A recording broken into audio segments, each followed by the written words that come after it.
¿Te asusta la soledad? ¿Te has llegado a preguntar qué ocurriría si, mientras estás a solas, en esos misteriosos momentos donde te puedes permitir ser la peor versión de ti mismo, alguien o algo te está observando? En realidad, este es un sentimiento natural. Pero ¿qué ocurre cuando es tu propia mente la que te acosa? En Tierra de Sueños, mi antología de horror y fantasía oscura, hay una historia que ejemplifica este terrible escenario. Y en Sombras Arcanas, tu pequeño sitial del terror, vamos a compartirla contigo. Así que ponte cómodo y disfruta de Pica.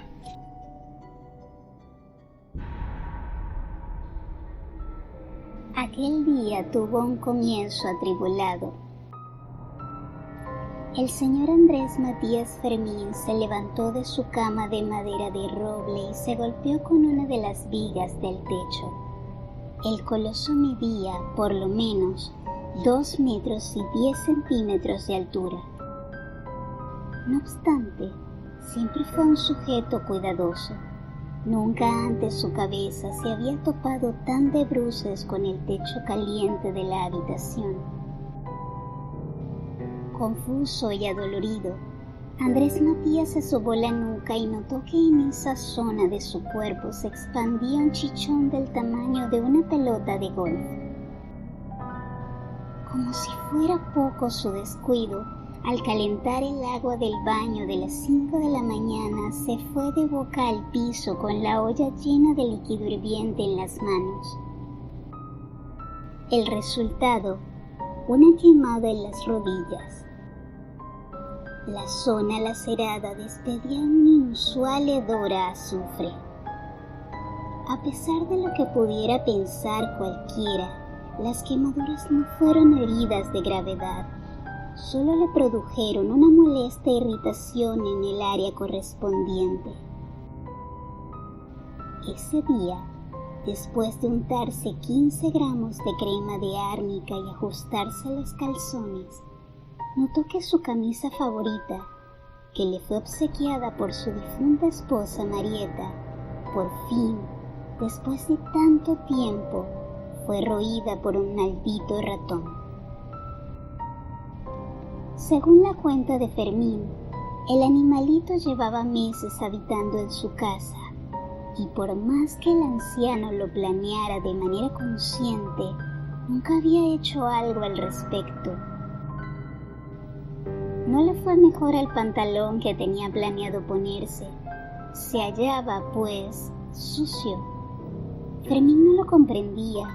¿Cómo podía haber olvidado lavar, planchar y colgar el pantalón que usaría ese último viernes de trabajo?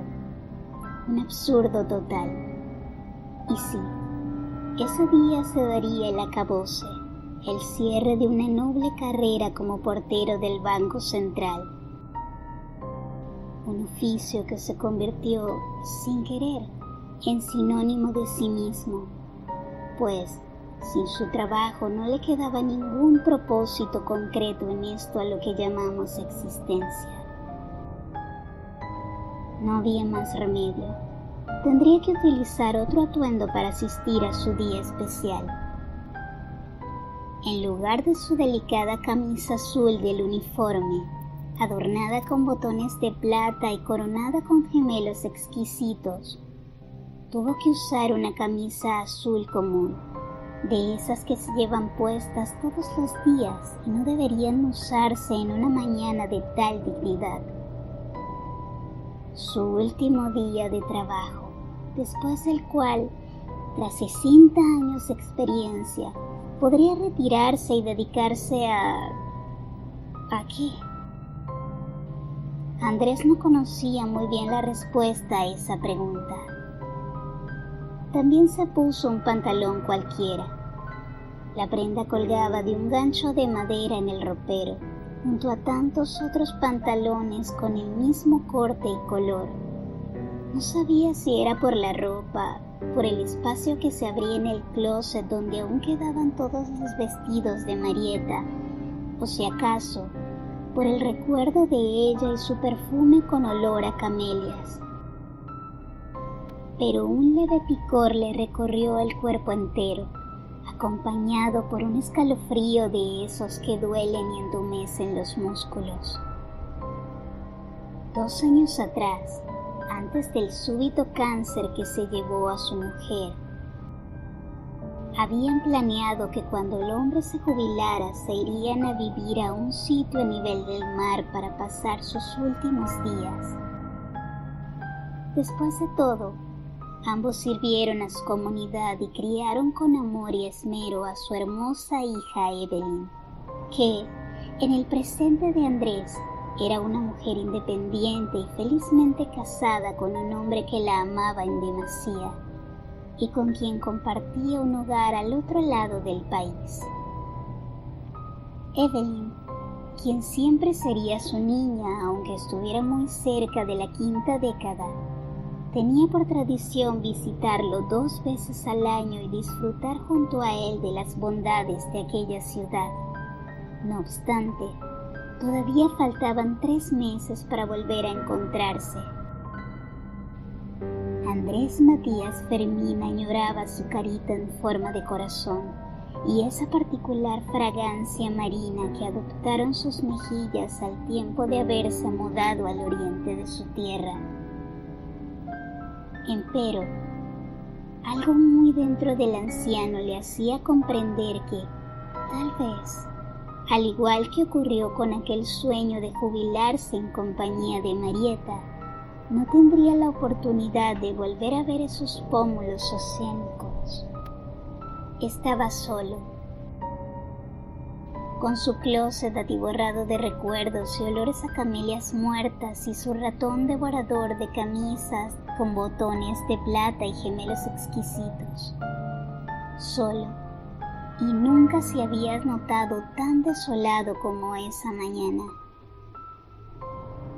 De repente, la casa le quedó grande y el picor que le atormentaba el cuerpo desde hace 1 hora se volvió aún más intenso.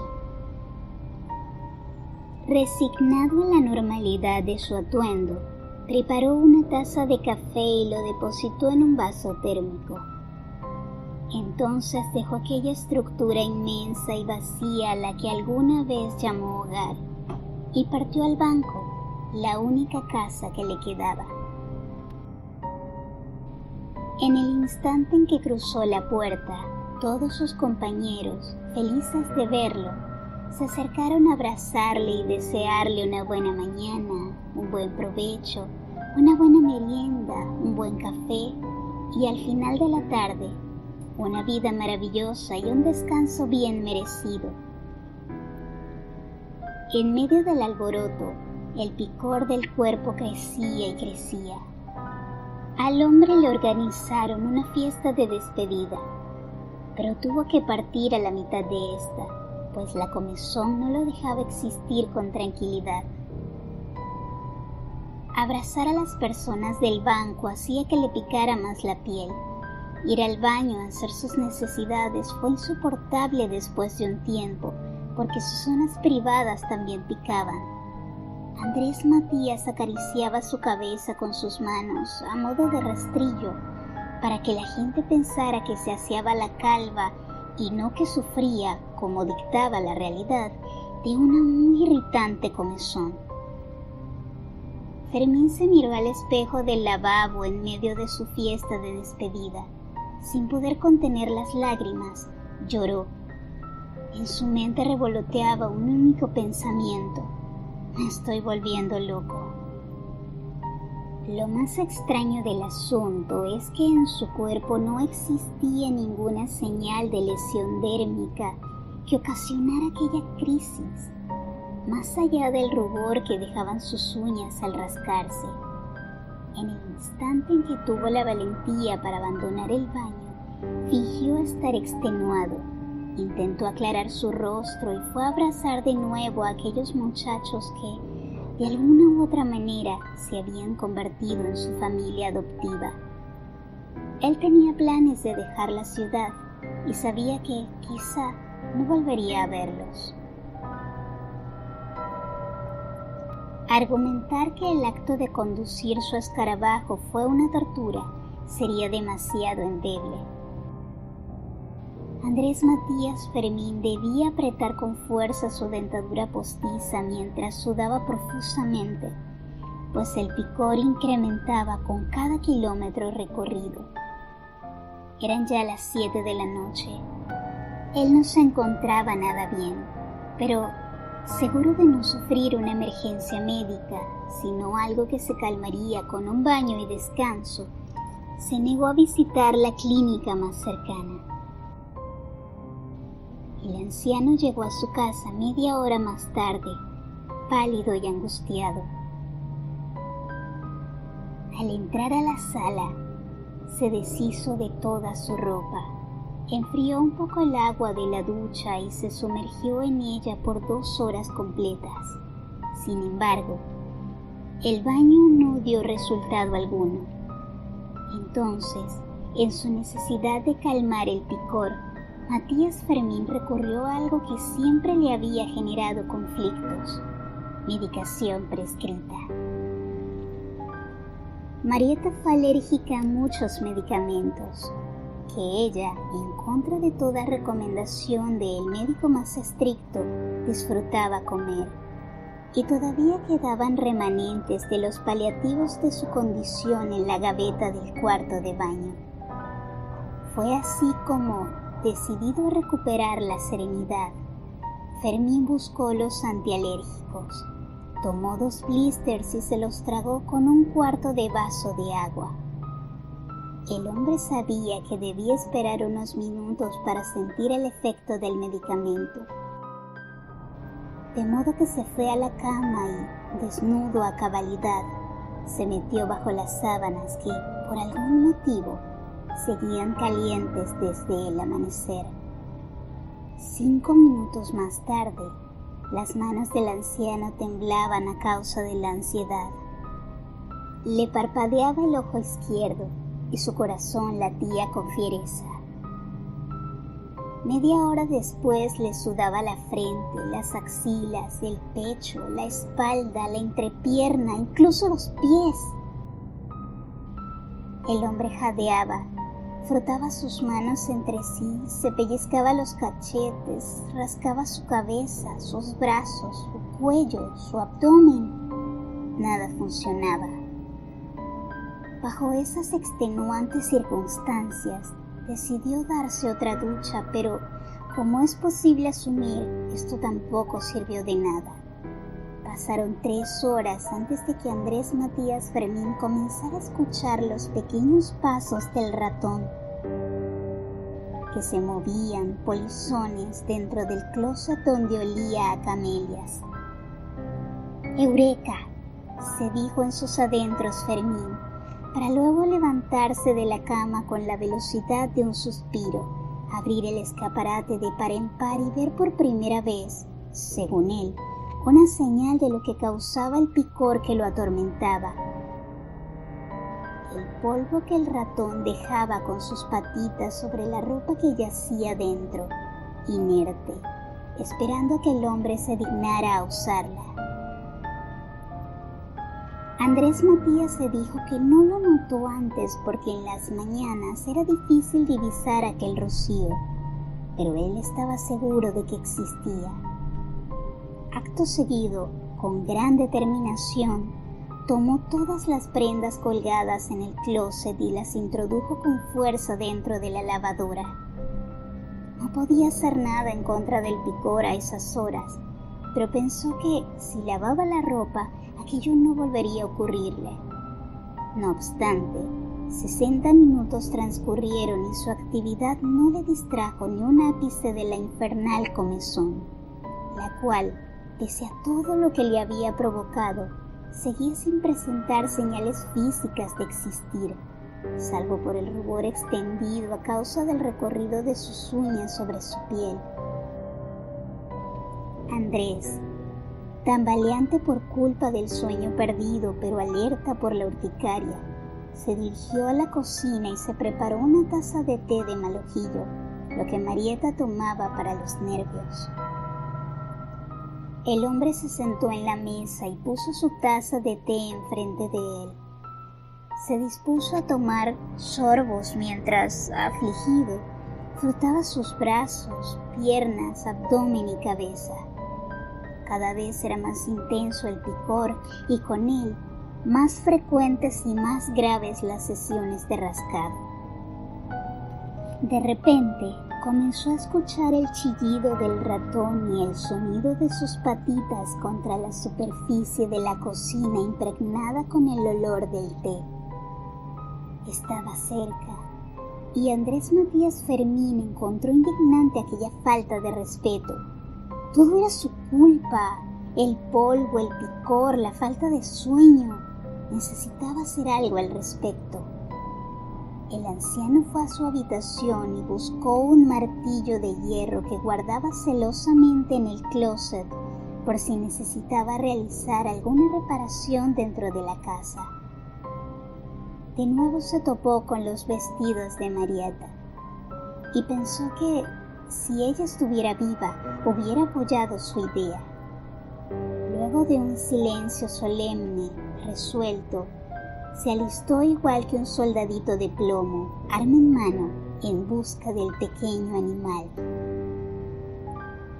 En medio del camino comenzó a rascarse con el objeto, hasta que lo menos pensado ocurrió y lo sacó de sus casillas. El roedor tomaba de su taza de té. Aquello fue el colmo para Fermín, la más indignante falta de respeto recibida en su vida. Y lo peor del caso, venida de un ser inferior a él, y esto no por su tamaño, sino por sus modales.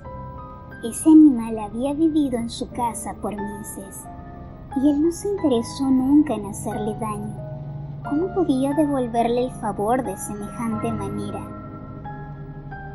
Con toda la rabia posible que pudiese encontrarse en un pecho septuagenario, Andrés se acercó al rufián, el cual, distraído mientras bebía con calma de la taza de malojillo con miel, no se percató de nada.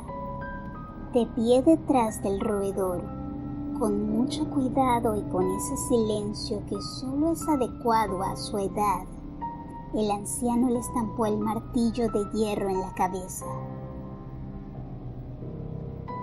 La obra abstracta que se extendió sobre la mesa fue la más terrible que Fermín hubiera visto, y sin que el cadáver del animalito se enfriara siquiera, el hombre sintió un dolor en el pecho que, a su vez, era mucho más intenso que la comezón que lo invadía. Además de Andrés, el roedor era la única cosa viva en aquella casa, o al menos eso parecía. Su respiración, el sonido de sus patitas en la madera y sus habituales chillidos eran todo lo que acompañaba a Andrés Matías Fermín en sus días solitarios. Pero ya no estaba, no respiraba más, y él era el culpable. De pronto, el corazón del anciano se encogió como solo lo sintió hacerlo al enterarse de la muerte de Marieta. Sus manos trémulas sostuvieron el martillo con desgano y sus ojos, de un gris infecto, derramaron lágrimas mientras el picor, una vez más, tomaba cabida entre su dermis y su ya enloquecida mente. El hecho de comenzar una nueva vida plagada de soledad, de miles de aventuras en la compañía de Marieta, el haber asesinado al ratón, aquel hedor a sangre que invadía la cocina, la lejanía de 90 días de su hija. Todo era demasiado espantoso para poder ser soportado. No había recoveco de la fisionomía de Andrés Matías Fermín que no tiritara a causa de un frío inexistente. A la par que, espasmódico, se rascaba cada palmo con el frenesí de un esquizofrénico en plena crisis ansiosa.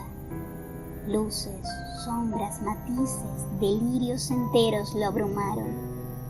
Atolondrado, el anciano corrió hacia el ventanal de la habitación que durante 50 años compartió con su adorada Marieta. Sus manos recorrieron su cabeza, sus ojos y su pecho enrojecido por el proceso de rascado con una fuerza avasallante, mientras que su nariz se inundó con el olor a camelias muertas. A esas alturas, cada fibra de piel estaba hecha jirones a causa de todas las veces que las uñas de Matías Fermín habían lacerado su cuerpo. El hombre sangraba igual que un recién nacido acabado de salir del vientre de su madre. El dolor era insoportable, igual que el ardor y la visión de los charcos carmesí que inundaban el suelo mientras los pies del anciano se estrellaban contra las baldosas. Las uñas de sus manos, carcomidas por el intenso trabajo de rascarlo, sangraban también.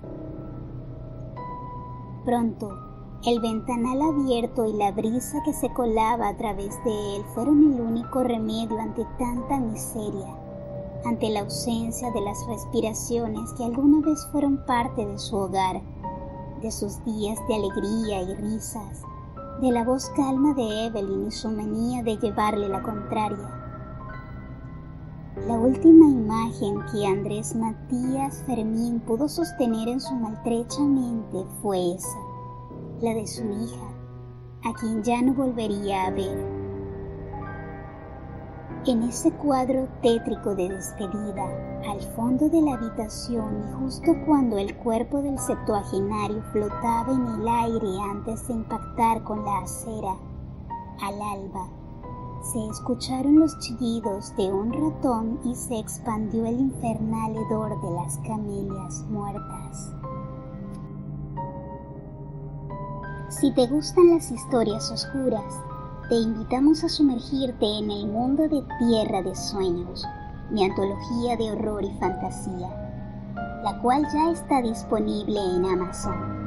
También te invitamos a suscribirte a este canal y activar la campanita de notificaciones para seguir disfrutando de este contenido. Ahora, apaga la luz y descubre los terrores primigenios que se esconden tras las sombras arcanas. Sombras arcanas.